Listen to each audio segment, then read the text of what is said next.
Okay, let's unpack this. You know, at the very core of being human, there's this really deep need we all have to Yeah, connect, right? To share our world with people, to make sense of things that happen to us. absolutely. It's fundamental. And if you actually stop and think about it, so much of just our everyday talk is, well, it's storytelling, isn't it? Totally Like you fair. tell your friend about your awful commute or that funny thing that happened at the supermarket checkout, or you're sharing a memory from when you were a kid, maybe describing some crazy situation at work. They're all stories. Exactly. Storytelling isn't some, high-level skill just for novelists or actors. It's woven right into how we chat every single day. It's how we build relationships, show who we are, make each other laugh, understand different viewpoints. It's honestly crucial for really connecting.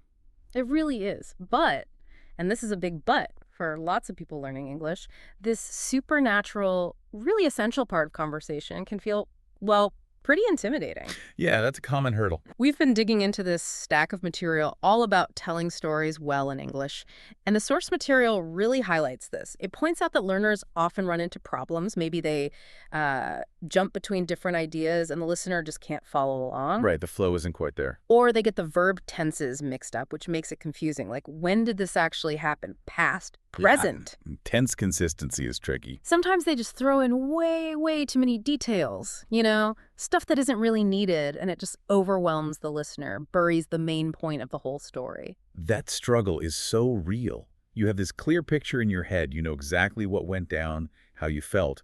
But getting that experience out into a structured, clear, and engaging story in another language, Hmm. that's tough. You've got to organize your thoughts, pick the right words, handle those tenses, get the pacing right.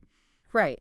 So our mission here in this deep dive, pulling out the really useful bits from the source material, is to give you the core ideas and the practical tools. We want to help you tell your stories in English so they're clear, they sound natural, and really importantly, they actually hook your listener. Yeah, make them want to hear more. Exactly. The goal is that you'll feel way more confident next time someone casually asks, "So what'd you do this weekend?" Or, "Hey, tell me about your trip." So we're going to walk you through the key things the source material covers. We'll start with the absolute basics, the structure, a simple framework you can use every time. The blueprint. Pretty much. Then we'll look at specific phrases, those little language bits that make your story flow better and sound, more like how native speakers actually talk. Make it sound natural. hmm After that, we'll get into adding the good stuff, emotion, and detail to make it richer, deeper. But, and this is important, we'll talk about the source's warning. Finding the right balance. Not too much, not too little. The Goldilocks zone of detail. Kind of, yeah. And finally, we'll touch on something really interesting, the cultural side of storytelling in English-speaking places, because that adds a whole other layer to connecting. By the end of this, you should have a really solid handle on these ideas and some actual steps you can use, like right away, to make telling stories in English easier and hopefully more fun. Let's jump right in then. Okay, first things first. Structure. The source says this is crucial. Why? Why is structure so important? Can't you just tell what happened? Well, you could just list events, like your example earlier. I woke up, ate breakfast, went to the park, saw a dog. That's factual, sure, But boring. but boring, yeah. And not really a story, it's just a list. A good story needs like a skeleton, a clear path for the listener to follow. Structure gives you that framework, that narrative arc. Okay. Without it, like the source points out, you risk jumping around. Maybe you mention the dog, then loop back to breakfast, then jump to something else. The listener's trying to piece it together. They get confused, and honestly, they tune out. Right, you lose them. You lose them. A clear structure makes it easy to follow, easy to remember, much more engaging. It's almost like respecting the listener's time, presenting it logically. So what's the simple structure the source suggests? Sounds like it's designed to be straightforward. It really is, and that's why it's so useful. The material breaks down basically any short personal story into just three parts, the beginning, the middle, and the end. Beginning, middle, end. Simple enough? Super simple. Thinking about it in these three stages makes planning way easier. You're not trying to juggle the whole thing at once. You build it piece by piece. Okay, let's dig into each one. The beginning. What's the main goal here? The beginning is all about setting the scene. This is absolutely essential for clarity. It gives the listener the background info they need to understand everything else. Think of it like setting the stage before a play starts. Yeah. You need to know who's there, where they are, what's generally happening before the main action kicks off. Right, otherwise you're just dropped in cold. Exactly. The listener's lost, asking, who are we talking about? Where is this? When did this happen? And the source gives us, what, 4 key questions to answer right at the start to set that scene properly? That's right. 4 basic but crucial questions to ask yourself. 1, who's in the story? The main people. 2, where is it happening? The location. 3, when did it happen? The time frame. 4, what's happening initially, like the background situation before the interesting bit. Answering these up front just builds that solid foundation. The source uses that great little coffee shop example. Last weekend, I was at a coffee shop with my friend and we were just chatting about work. Let's break that down using those 4 questions. Perfect example. Shows how much you can convey really concisely. Who I was with my friend. Boom. You know the players. Where? At a coffee shop. Location established. Easy to picture. When? Last weekend. Time frame set. Recent past event. What? Initially. We were just chatting about work. Sets the baseline activity. Nothing unusual happening yet. See, that one sentence nails all 4. The listener is immediately grounded. They know who, where, when, what was going on before the story really starts. Way better than just blurting out, "We got free cake." Totally. It lays the groundwork perfectly. And, we can build on this idea of setting the scene a bit, drawing from the source's later points about adding detail. While those 4 questions are the core structure, Yeah. making the scene vivid really serves the purpose of the beginning, too. Think about adding maybe just one sensory detail. What did that coffee shop smell like? Roasted coffee, maybe cinnamon from pastries. Oh, yeah, I can almost smell it now. Right. Or what did it sound like? Was it noisy with the espresso machine whirring? Or was it quiet chatter, maybe some background music? What did it look like? Dim lighting, comfy chairs? What was the general vibe? Relaxed, busy, cozy. So not just the facts, but a feeling. Exactly. Adding just one touch, like it was this small, really cozy coffee shop, kind of dark, and you could smell the coffee brewing. It instantly adds texture. It helps the listener feel like they're there with you. Even if it's not directly answering who, where, when, what, it enhances the where and the what, making them more real. This helps the story come alive, like the source says later.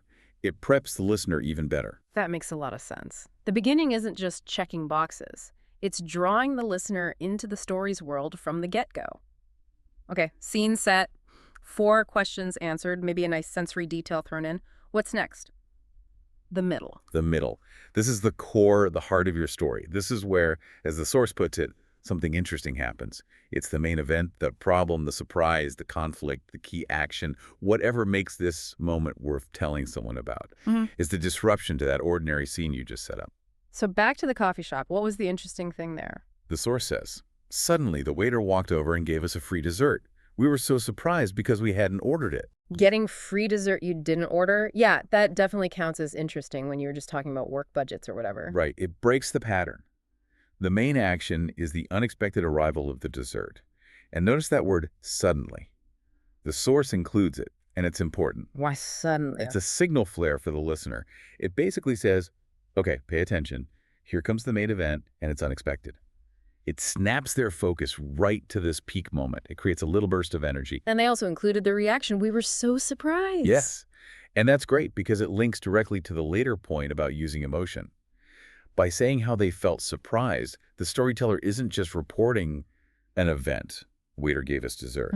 They're sharing their experience of it. Makes it more relatable. Much more. The listener can connect with that feeling of surprise. It also explains why, this is the interesting part, it was unexpected in that context. If they were having a big birthday dinner, free dessert might be nice, but less surprising, right? Right. The surprise comes from the contrast with the beginning just chatting about work. Exactly. So the middle needs to build on that beginning. The interesting event gets its punch, its surprise factor, because of the scene you set. Getting free cake while discussing spreadsheets is way more noteworthy than getting it after a fancy meal. So the middle delivers the tension, the humor, the surprise, the core reason you're telling the story. Precisely. What was the specific thing that happened, the interaction, the discovery, that made you think, that was weird, funny, interesting, I should tell someone? That's your middle section. Got it. Beginning sets the scene. Middle describes the main action or surprise. Now we need to land the plane. The end. The end provides resolution. It answers the listener's implied question. Okay, so what happened next? Or how did it all turn out? It wraps things up neatly. You don't want to just stop talking. Leave them hanging. Right. It gives that sense of completion. So how does the coffee shop story end? The source wraps it up like this. It turned out that the dessert was for another table, but the waiter told us to keep it. It was such a nice surprise. Ah, okay. So you get the explanation for the weird event, it was a mistake, and the final outcome they got to keep it anyway. Exactly. It solves the little mystery and tells you how things concluded. And again, notice the feeling included. It was such a nice surprise. Yeah, that final emotional note. It leaves the listener with the storyteller's overall takeaway feeling. Reinforces the positive outcome, provides emotional closure. A clear ending makes the whole story feel satisfying, finished. The listener isn't left wondering, so, did they eat it? Did the waiter get in trouble? It closes the loop. So the core message from the source seems to be, keep this three-part structure simple. Set the scene, describe the main event, finish with a clear outcome. Yes, that simplicity is gold, especially when you're telling stories in a language you're still learning. It's a clear, repeatable mental checklist. Break it down into those 3 manageable steps. Context up front, then the main action, then the resolution. This structure naturally helps you stay clear, helps the listener follow, and avoids that common pitfall of confusing them by jumping around. It's a solid blueprint for tons of everyday stories. Okay, that structure is the skeleton. Super important. But to make the story actually sound, natural and flowing, you need more than just tones, right? You need the language that connects it all. Absolutely. And that brings us to the next key thing from the source. Storytelling phrases. These aren't just filler words. They're specific tools that make your story sound more authentic, guiding the listener just like a native speaker would. They're like little signposts along the narrative path. Signposts. I like that. So thinking about the beginning again, what phrases can you use to signal, okay, story time, and grab someone's attention? Yeah, the source gives some great examples for kicking things off effectively. They do 2 things. Signal the shift into story mode, and hopefully make the listener curious right away. What are some of those? The source lists ones like, you won't believe what happened to me. Guess what? Mm-hmm. So the funniest thing happened the other day. Or maybe I had the strangest experience recently. Oh, yeah. I use guess what all the time. They really work, don't they? Why are they so effective? They create instant buzz. You won't believe. Promises something amazing or shocking. Makes you lean in, right? Guess what? Directly involves the listener, makes it interactive, builds a little suspense before you even start. Yeah, you want them to guess. Exactly.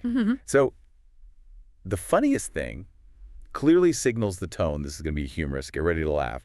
And strangest experience tells them to expect something unusual or weird. They act like a little verbal alert. Listen up. Story incoming. Let's try a quick example. Say I finally passed my driving test after failing twice. How could I start that story? You could definitely go with, oh my gosh, guess what? I finally passed my driving test. But guess what? Adds that excitement. Or maybe, you are not going to believe this, but after all that hassle, I actually passed. It frames it as surprising good news. Okay, cool. So those are great for starting. What about the middle? When the main event, the twist, the surprise is happening, how do phrases help there? Right, the source points out phrases that signal a turning point, something unexpected, or just add a bit of drama. These are the phrases that inject energy into the middle and help the listener track the action. Give me some examples from the source. Okay, list ones like, all of a sudden, out of nowhere. And then, simple but important, to my surprise. And suddenly, like we saw in the coffee shop story. Okay, how do these work? All of a sudden versus out of nowhere, are they different? They're similar, both emphasizing speed and unexpectedness. All of a sudden is very common for highlighting a quick change. Imagine telling a story about a picnic. We were just unpacking the sandwiches, enjoying the sunshine, and all of a sudden, these dark clouds rolled in. It marks that rapid shift. Okay. Out of nowhere adds maybe a stronger sense of mystery or complete lack of warning. Like the wind picked up out of nowhere. We didn't even see it coming. Yeah. It emphasizes the total surprise factor. And then, seems pretty basic. It is basic, but it's fundamental for sequence. It just means next. The clouds rolled in and then it started to rain. It keeps the timeline clear, moving the story forward step by step. You often use it with more dramatic phrases. Makes sense. And to my surprise, that one feels a bit different. Yeah, because it explicitly shares your feeling right when the event happens. It tells the listener your internal reaction, like in the picnic story. It started pouring rain, and then, to my surprise, my friend pulled out this huge umbrella we didn't know she had. It's stronger than just saying, then my friend had an umbrella. The, to my surprise, shares your feeling of unexpected relief or luck. So you're not just saying what happened, but how you felt about it happening right then. Exactly. It injects that personal reaction right into the flow of events. Okay, so these middle phrases are like little flags saying, whoa, something's changing, or here's the next step, or this felt weird surprising. Precisely. They make the story more dynamic, add emphasis where it's needed, and help the listener stay locked into the unfolding action. Really key for that natural conversational rhythm. All right. We started strong, navigated the middle. How do we stick the landing? How do we use phrases to clearly signal the end and give that sense of closure? Just like starting clearly is important, ending clearly is too. You need to signal that the narrative is finished. It gives the listener that satisfying feeling of completion. What ending phrases does the source recommend? You can use things like, in the end, and that's how it all happened. Hmm. Or maybe, so finally, aim. And also phrases that summarize the feeling like, it was such a crazy, funny, strange experience. How do these work to wrap it up? Let's take in the end. In the end is super common, very straightforward. It introduces the final outcome after all the events have played out, going back to the surprise umbrella. In the end, we managed to stay mostly dry thanks to that giant umbrella. It clearly states the final result. Okay, and that's how it all happened. That one's very definitive. It's like drawing a line under the story. Mm-hmm. We huddled under the umbrella, laughing about it, waited for the rain to stop, and then packed up. And that's how it all happened. Mm-hmm. Our sunny picnic turned into a bit of an adventure. It provides a really strong sense of closure. Like, okay, story finished. I like that one. What about describing the experience? Like, it was such a crazy experience. Those are great for giving a final summary of the overall feeling or impact. It tells the listener the main takeaway impression you want them to have. Depending on the story, it could be a funny situation, a weird encounter, a wonderful surprise, a total nightmare. For the coffee shop story, it was such a nice surprise. For the picnic turned rainy. It was such a funny experience, actually. It adds that final emotional stamp. So by using these phrases, strategically starting phrases, middle phrases for suspense or sequence, ending phrases for closure, the story not only has structure, but it flows much more like natural conversation. Exactly. They add that conversational layer, the signals that native speakers use and understand intuitively. They're like the smooth transitions and punctuation marks of spoken narrative. Okay, structure is the blueprint, phrases are the connectors. Now, the source talks about making the story truly good, truly memorable, not just clear, but interesting. This is where we add the color, right? Emotion and detail. This is where the personality comes in. It's about moving beyond just the facts, this happened, then that happened, to sharing the experience. This happened, and here's what it looked like, sounded like, felt like. The source stresses how vital emotion and detail are for making stories engaging, but it also gives that really important warning about finding the right balance. Let's start with detail. Why is detail so powerful, according to the source? Details are what make your story concrete, vivid, immersive. They switch on the listener's imagination and senses. They help the listener see it, hear it, almost be there with you. Without details, a story just stays kind of abstract and distant. The source had that simple comparison. I saw a dog versus I saw the cutest golden retriever running around the park. Huge difference, right? Massive difference. I saw a dog. It's fact, but it paints zero picture. Could be any dog, anywhere, doing anything. But I saw the cutest golden retriever running around the park. Now we're talking. That makes it so much better. Look at the pieces. Cutest. That's your feeling, your judgment. It adds personality, warmth. Tells us how you saw the dog. Golden retriever. Specific visual detail. Boom. You picture that friendly yellow dog, right? Not a chihuahua, not a poodle. Concrete image. Running around the park. Context for the action and the setting. The dog's active in a specific place. So those little bits, cutest golden retriever running around the park, they take a flat statement and, like the source says, make the story come alive. Exactly. They let the listener build a mental movie. And think beyond visual, too. What did you hear? Maybe the dog's tags jingling, kids laughing nearby. What did you smell? Fresh cut grass. What did you feel? The sun on your skin. Adding just a couple of well-chosen sensory details, specific names or unique features, really builds that world for the listener. Don't just say, I ate a sandwich. Maybe say, I ate this amazing sandwich with warm, crusty bread and spicy mustard. See? Much better. Yeah, that makes me hungry just thinking about it. But you mentioned the caution from the source. Be careful, not too many details. Why is too much detail a bad thing? This is such a common trap. You're excited, you want to share everything, but the goal is vividness, not like a police report. Too many details, especially ones that aren't really relevant to the main point or the feeling, can totally bog the story down. How so? The listener's brain gets overloaded trying to track everything. They lose the thread of the actual story. What was important again? Oh, yeah, the dog. But first you told me about the color of the park bench and the type of tree. It can make the story slow, rambling, boring. The exact opposite of making it come alive. So how do you find that sweet spot? Enough detail, but not too much. The source says, simple but expressive. The key is relevance. Ask yourself, does this detail help the listener understand why the main event happened? Does it make the central action clearer or more impactful? Does it help convey the mood or my feeling? In the dog example, maybe describing the dog's floppy ears adds to the cutest feeling, but describing the leash color, probably not relevant unless the leash broke and that's the story. So choose details that serve the story's core. Exactly. Enough to paint the picture and convey the feeling, but not so much that it becomes distracting clutter. It takes practice, a bit of self-editing as you go. Okay, details make it vivid. What about emotion? The source really emphasizes emotion too. Emotion is huge for connection. Stories are about human experiences, and experiences are packed with feelings. Sharing your feelings, your surprise, joy, frustration, fear, whatever, lets the listener connect with how it felt for you. That builds empathy, makes it relatable, and makes the story stick.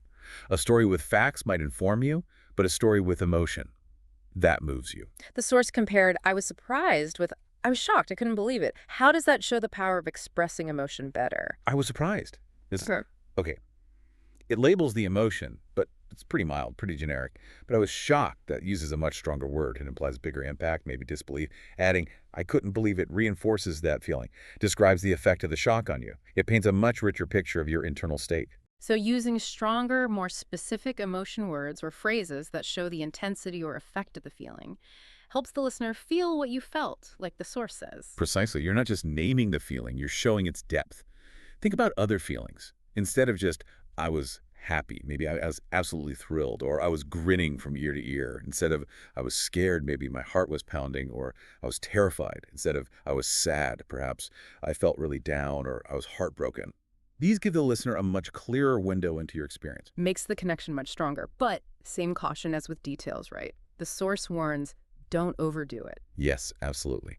Sincerity is key here.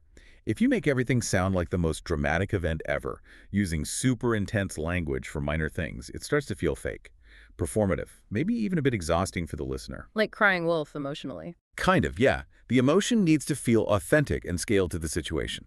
Genuine, mild amusement connects better than forced hysterical laughter over a small joke. Overdoing it can make the story less believable or just make the listener feel awkward.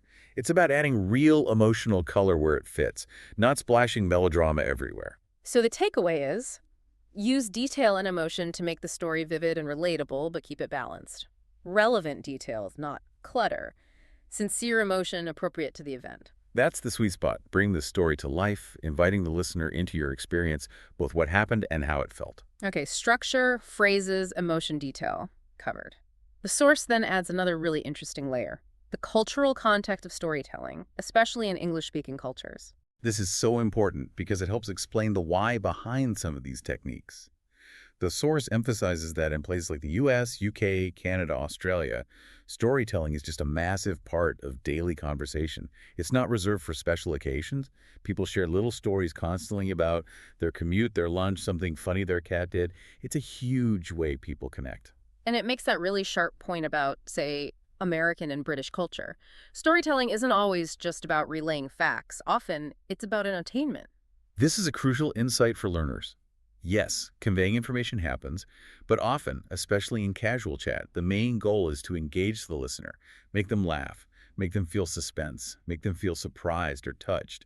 It's about the shared experience in that moment, the connection, maybe even the performance aspect, sometimes more than getting every single fact perfectly accurate. You're trying to make the listener feel something or share your reaction. Exactly. Share the humor, share the surprise, share the feeling. So how does that cultural focus on entertainment affect how stories get told? It means all those techniques we discussed. Attention-grabbing openings, suspense-building phrases, expressing emotion, using vivid details. They're highly valued because they directly feed that goal of entertainment. They make the story funnier, more dramatic, more engaging. It's why people naturally reach for, "You won't believe this," or describe feeling shocked it amps up the entertainment value. The source specifically mentions exaggeration as a technique tied to this. Yes, it notes that, for example, if something funny happened at work, an American might exaggerate a little to make it sound funnier. This isn't meant to lie or deceive. It's a kind of humorous inflation hyperbole used in casual settings among people who understand the convention.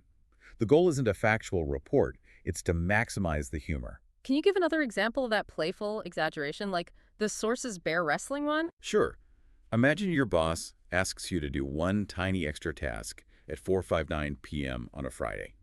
Instead of just saying, "My boss gave me more work," you might exaggerate for comic effect to your friend later. "Ugh, my boss dropped this mountain of work on me right as I was walking out the door. I'll be digging myself out until Monday."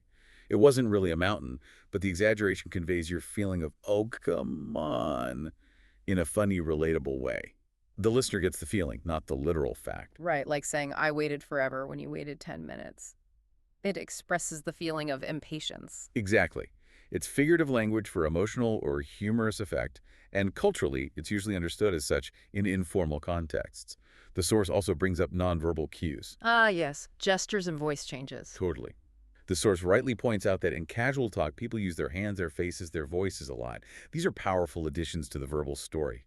Whispering can build suspense. And then she leaned in and whispered the secret. Making your voice louder shows excitement, quieter shows seriousness. Using hand gestures, like the classic "the fish was this big," helps describe things. We're acting out a little bit of dialogue. Yeah, changing your voice slightly when quoting someone makes it much more dynamic than just saying, "he said," "she said." All these nonverbals, as the source says, make the story more fun, more engaging. They add energy and personality. So it's not just what you say, but how you say it, the whole package. Definitely. The gestures, the tone, the facial expression, they add layers of meaning and emotion that words alone might miss. They're part of that cultural emphasis on making the interaction engaging and entertaining, sharing yourself more fully. Understanding this helps learners see why native speakers do these things. It's not just about grammar, it's about connection and shared experience. So getting a handle on this cultural aspect and practicing these techniques lets learners go beyond just getting the facts across. They can really connect, share their personality, engage people. It shifts the goal from just "am I being understood" to "am I being understood and am I connecting and engaging?" Which is, what real communication is all about. Wow, okay. This has been a really thorough deep dive into telling stories in English, pulling out all those key insights from the material. Let's recap quickly.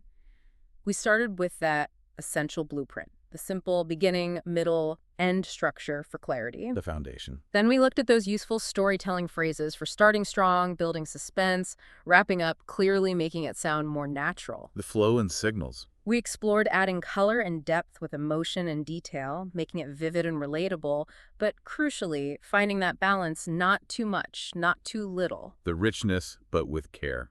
And finally, we talked about that fascinating cultural context, how storytelling is huge in daily conversation in English, often aiming for entertainment, using techniques like exaggeration and nonverbals. Understanding the why. Putting all these pieces together gives you a really powerful toolkit for improving your conversational skills, turning everyday stuff into stories people actually want to listen to. Absolutely.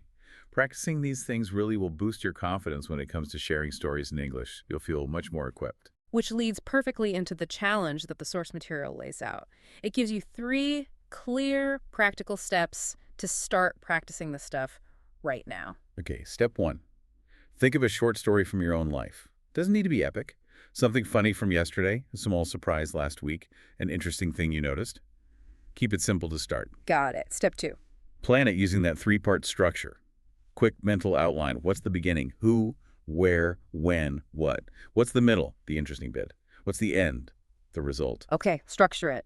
Step 3. Try to consciously use at least 2 of those storytelling phrases we discussed. Maybe one to start.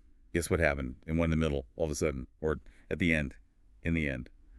Just try incorporating a couple. And the source encourages you. Tell the story. Tell it to a language partner, a teacher, an English-speaking friend. Even just record yourself on your phone and listen. The doing is what makes it stick. Exactly. Don't aim for perfection the first time. Just focus on being clear, using the structure, trying out a phrase or 2. It's all about practice making progress. As we wrap up, let's just pause on that idea of culture and connection. If storytelling is so key for building rapport, showing personality, connecting deeply in English-speaking cultures, Think about this. When you learn to tell your stories effectively in English, sharing your experiences, your feelings, your humor, Mhm. what does that let you share about yourself that just listing facts never could? It's about sharing your unique view, isn't it? Your inner world, how you react to things, Yeah. what makes you laugh or feel surprised, the hewing stuff that makes you, well, you. Something powerful to think about, right? Definitely. It shows the real value of mastering this kind of communication. And just a little heads up for our next deep dive, we'll Yeah. be building on this. We'll be looking at material focused on how to learn effectively from native speakers, picking up more natural ways of speaking. Oh, great topic. Flows perfectly from talking about natural, engaging storytelling. It does indeed. So until then. Keep talking, keep practicing those stories, and really try to enjoy the process of bringing them to life in English. Bye for now.